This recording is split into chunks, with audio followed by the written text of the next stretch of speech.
This video will contain spoilers for the latest episodes of Daredevil Born Again, so if you aren't caught up or you care about spoilers, be sure to get caught up, then come back and watch this video. Alright guys, we've made it to the end of Daredevil Born Again Season 1, and oh my gosh, what a crazy finale that was. Well, it was a great episode in its own right, but if there's one thing we learned, it's that we're probably never getting a Kingpin minifigure from LEGO now. Thankfully, he's easy enough to make as a custom, and I'm going to show you how to do just that in this video. Now, this video will focus on new characters and new outfits from the last episode, so, you know, characters like Cherry and Vanessa Fisk, we already made them, so we'll just stick to the meat and potatoes of who's new, and with that being said, let's jump right in.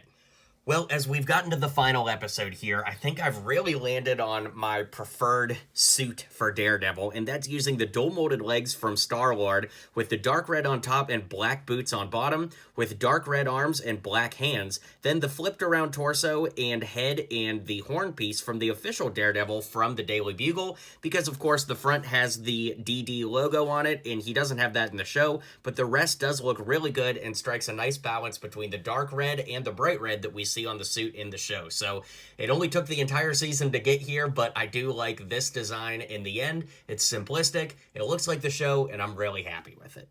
Seeing Karen pop up in this episode was such a great surprise. I love the role that she played, and of course having her bookend the series in the first and final episodes of this season was really great. Thankfully, the figure is pretty simple to make, all things considered. The head comes from Elizabeth Swann from years ago, although there are lots of heads that you can use for Karen. Of course, she's got that long hair here. The torso comes from Claire Dearing from Jurassic World, and you could just use dark blue legs for the jeans, but I have these legs that were from the Build a Minifigure station at the LEGO store, which are actual jean prints, so if you have something like that, I'd recommend it, but of course just regular blue legs will work just as well.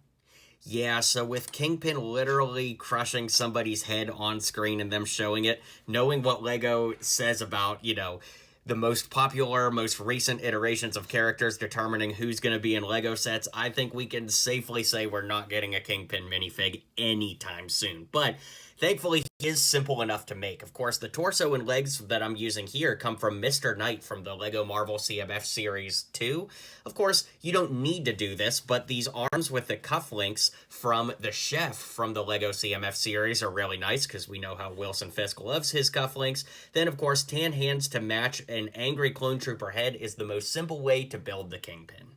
And of course, seeing the Punisher in this episode was so awesome. It was so cool seeing him in action, and you know, with it being on Disney Plus, I thought maybe they'd shy away from the violence, but no, this was the most violent thing I think we've seen in the MCU to date. Maybe that's a little bit of recency bias, but honestly, I think that Punisher scenes here were maybe the most violent in the MCU. I mean, I know the old Netflix shows were pretty violent too, but those were always like, are they in the MCU? Are they not? But now that this is definitively there, that's what I think. But let me know what you think in the comments. Anyways, to build a custom of the figure, of course, I've got the torso from the Punisher from the Daily Bugle, as well as the head from there. He's just got regular black hair, although years and years ago, I actually shaved off the side of the hair and just gave him like the flat top haircut, and I did think that that looked really, really good. But at the end of the day, I don't want to break the purist method any more than I have to, so let's keep it simple and just use this black hair. The short sleeve black arms came from Ethan Hunt from the LEGO Dimensions set.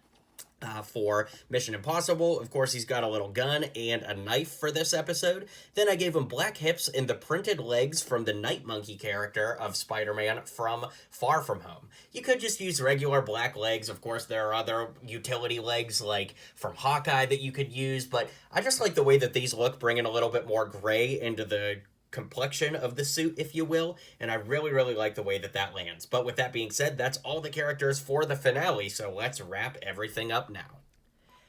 And with that, we're now at the end of the showcase series for Daredevil Born Again Series 1. Now, of course, we're going to get more episodes next year, which I'm super excited about, but the wait is going to take forever to get between here and there. Obviously, I'm really excited for it. I think where this episode left off is absolutely crazy. I mean, assuming this takes place in real time within the MCU, is the new Spider-Man movie going to take place in Fisk's lockdown New York? I mean, it absolutely could, but at this rate, we'll just have to wait and see.